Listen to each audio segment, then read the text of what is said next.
ایران نے بڑا قدم اٹھا لیا، چابہار ریل منصوبے سے بھارت کی چھٹی کر دی۔ ایرانی حکومت نے فنڈز اور منصوبے میں تاخیر کا نوٹس لیتے ہوئے بھارت کو منصوبے سے نکال دیا۔ تہران انتظامیہ نے اب یہ منصوبہ خود مکمل کرنے کا فیصلہ کیا ہے۔ ایران کے وزیر ٹرانسپورٹ ریلوے ٹریک بچھانے کے منصوبے کا گزشتہ دنوں افتتاح کر چکے ہیں اور یہ منصوبہ مارچ 2022 میں مکمل ہوگا۔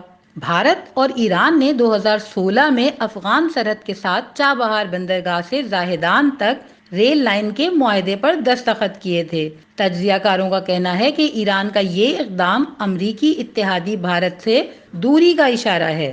اس کی اہمیت اس لیے بھی ہے کیونکہ چین ایران کے ساتھ 25 سالہ $400 بلین مالیت کے اسٹریٹجک شراکت داری معاہدے کو حتمی شکل دے چکا ہے۔